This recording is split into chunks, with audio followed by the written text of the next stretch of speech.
Salmo 51:17. Los sacrificios de Dios son el espíritu quebrantado.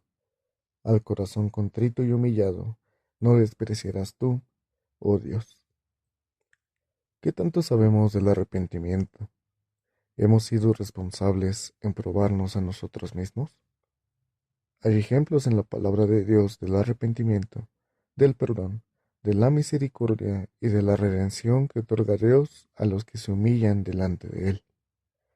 He hallado a David, hijo de Isaí, varón conforme a mi corazón, quien hará todo lo que yo quiero.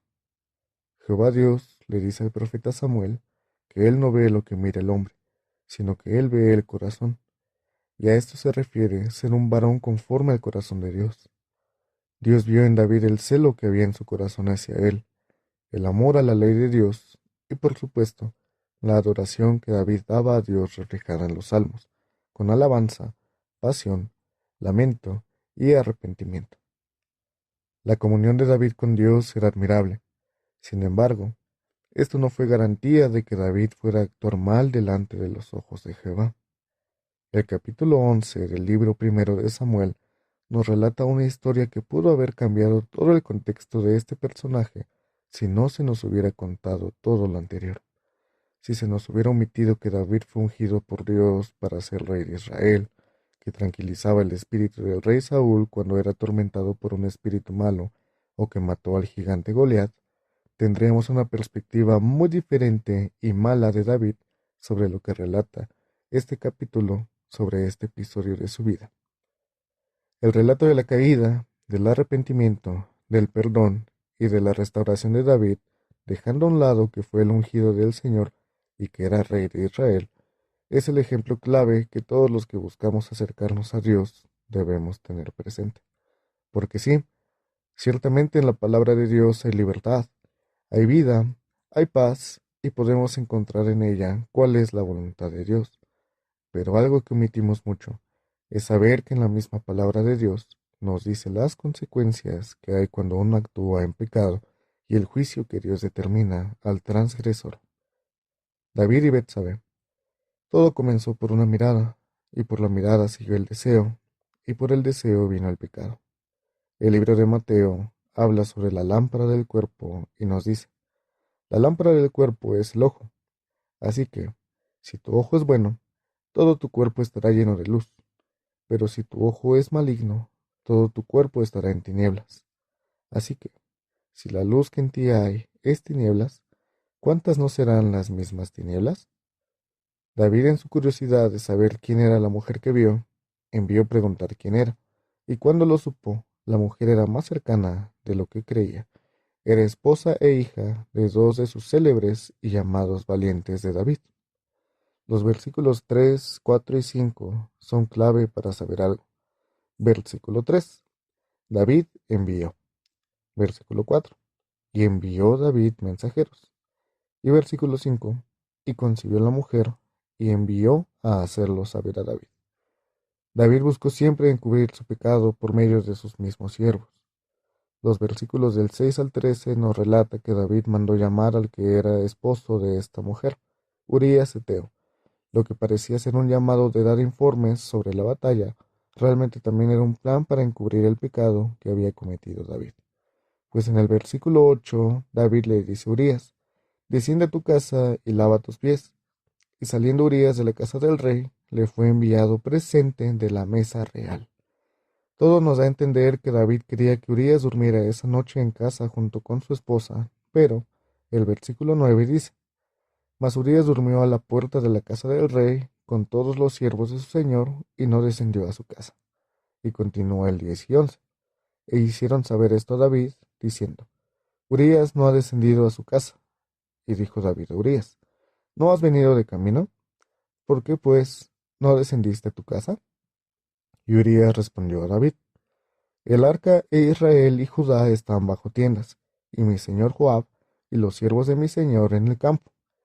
¿Y había yo de entrar en mi casa para comer y beber, y a dormir con mi mujer? Por vida tuya y por vida de tu alma, que yo no haré tal cosa. El plan para encubrir el pecado había fracasado, y como humanos nos desesperamos y no queremos que nadie más se entere de lo que hacemos, más que los que convienen con nosotros en ese pecado. ¿Y qué llevó a esto a David?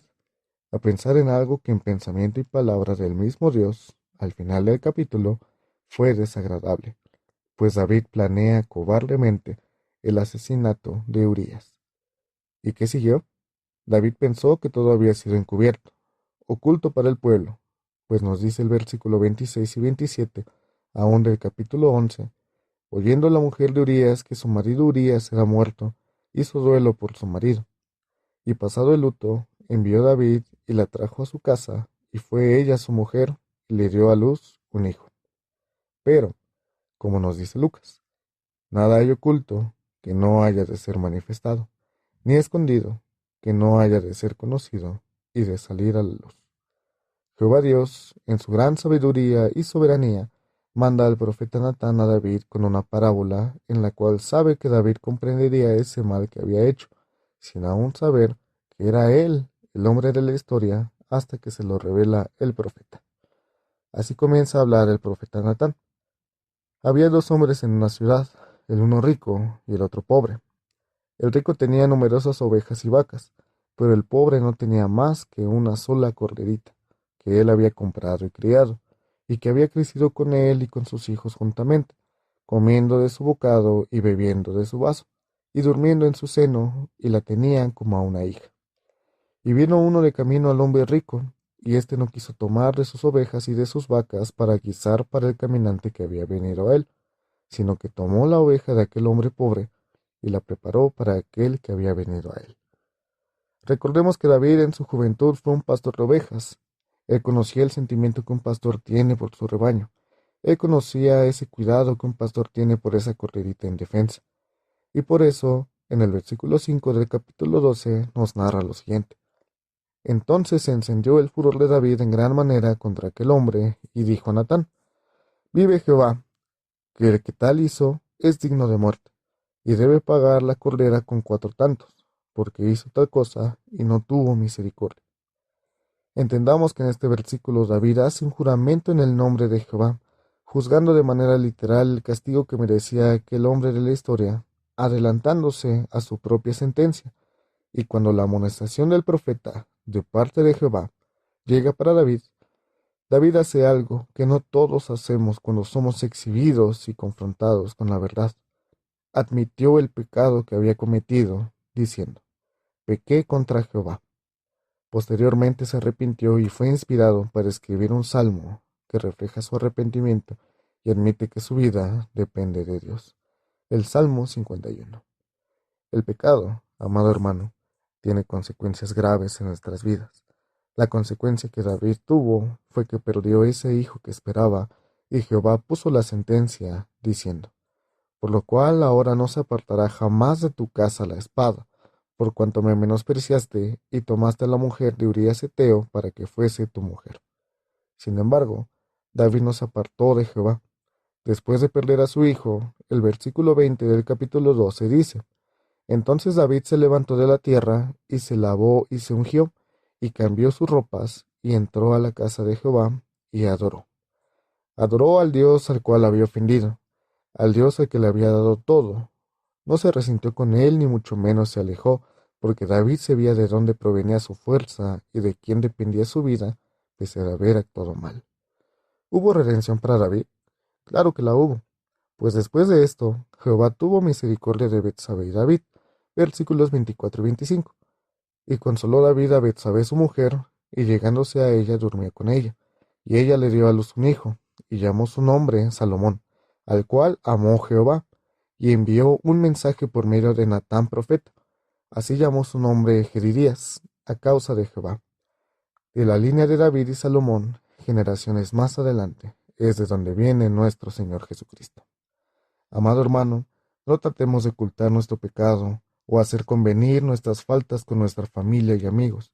No hay pecado tan grande ni tan oculto que nuestro Señor no conozca, pues Él conoce nuestro andar.